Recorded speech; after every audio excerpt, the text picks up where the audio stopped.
Chapitre 1. Notion de climatologie. Donc pour mesurer l'état de l'atmosphère, la météorologie, avec des appareils et des instruments de mesure particuliers, va mesurer la température, la pression atmosphérique, le vent, l'humidité et d'autres paramètres météorologiques. Ces mesures permettent d'avoir une idée sur l'état de l'atmosphère. Donc dans une station météorologique, on va trouver des instruments de mesure, par exemple un instrument qui va mesurer la pluviométrie, c'est-à-dire la quantité de pluie qui tombe sur un endroit donné. Vous avez un autre appareil, le nivomètre, qui va mesurer la quantité de neige qui précipite. On a aussi des pyranomètres qui mesurent la puissance des radiations solaires, des héliographes qui mesurent la durée de l'ensoleillement, un anémomètre qui mesure la vitesse du vent et la girouette qui va mesurer la direction et le sens du vent. Vous avez aussi des baromètres qui vont mesurer la pression atmosphérique. Donc le baromètre que vous avez ici donne la pression atmosphérique. Vous avez des valeurs à l'extérieur qui expriment la pression atmosphérique en hectopascal. Et les valeurs que vous avez à l'intérieur expriment la pression atmosphérique en millimètres de mercure. Donc le baromètre mesure la pression atmosphérique. On peut le graduer et l'utiliser comme altimètre pour mesurer l'altitude, parce qu'on sait que lorsqu'on monte dans l'altitude, la pression diminue. Ici, lorsque la pression est faible, vous aurez de la pluie. Lorsque la pression est élevée, vous aurez un ciel qui est clair, ensoleillé. L'anémomètre qui mesure la vitesse du vent. Il va mesurer cette vitesse en km par heure ou bien en mètres par seconde. Vous avez ici la girouette qui donne la direction et le sens du vent. L'héliographe mesure la durée de l'ensoleillement. Il permet de prévoir les levées et les couchers du soleil. Le pyranomètre, donc il capte le flux thermique et mesure la puissance du rayonnement solaire. Il mesure le nombre de watts reçus par un mètre carré de la surface de la Terre. Le pyranomètre, c'est un radiomètre. Le pluviomètre mesure la quantité de précipitation de pluie reçue par une surface plane de 1 mètre carré. Donc la pluviométrie est mesurée en millimètres. Lorsque vous avez une surface de 1 mètre carré, lorsque les précipitations de pluie remplissent 1 millimètre de hauteur de cette surface, donc ça correspond à 1 litre. Vous avez le nivomètre qui mesure la quantité de neige tombée dans un endroit donné. Il va quantifier cette quantité de neige selon l'équivalent en eau du neige qui tombe sur un endroit donné. Donc on va fondre la neige et mesurer la quantité d'eau de cette neige. Ça permet d'évaluer la quantité de neige tombée dans un endroit donné.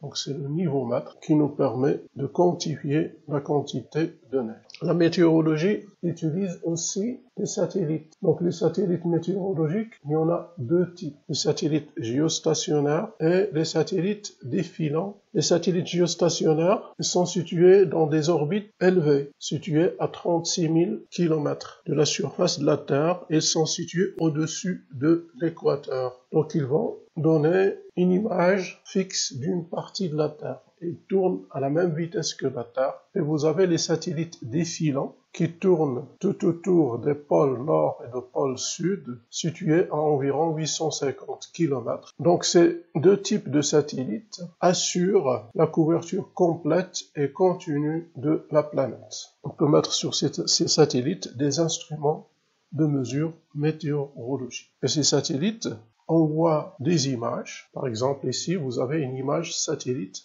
infrarouge. Donc, il donne la quantité de chaleur, la quantité d'infrarouge émise sur une partie de la surface de la Terre. Donc, la météorologie nous permet de mesurer la température, les précipitations, la pression atmosphérique, le vent. Donc, ces mesures nous permettent de prévoir l'état de l'atmosphère à court terme. La climatologie, elle, s'intéresse aux prévisions de l'état de l'atmosphère à long terme. Donc la climatologie, elle est basée sur la météorologie, elle est basée aussi sur d'autres sciences, l'étude des calottes glaciaires, donc elle est basée sur l'étude aussi des séries sédimentaires, et donc la climatologie permet de prévoir l'état de l'atmosphère, c'est-à-dire le climat à long terme. Donc le système climatique, c'est l'ensemble Terre plus atmosphère. Ce système, il est sous l'effet des interactions entre le rayonnement solaire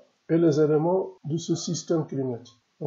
Donc les éléments de ce système climatique sont l'atmosphère, et sur la Terre, vous avez l'hydrosphère, donc l'ensemble des eaux situées à la surface de la Terre. La cryosphère rassemble l'ensemble de la neige et de la glace située à la surface de la Terre. Et vous avez la lithosphère. La biosphère, c'est l'ensemble des êtres vivants qui vivent sur la Terre. Donc il y a les interactions entre le rayonnement solaire et les éléments du système climatique déterminent le climat de la planète. Les rayonnements solaires qui arrivent au système climatique. Ces rayonnements solaires sont constitués par des ondes électromagnétiques ayant une longueur d'onde courte. Donc l'énergie solaire arrive sous forme de rayons solaires, et ces rayons solaires sont des ondes électromagnétiques dont la longueur d'onde elle est courte. Ces rayonnements solaires vont interagir avec le système climatique, c'est-à-dire l'atmosphère, la lithosphère, l'hydrosphère, la cryosphère et la biosphère. Donc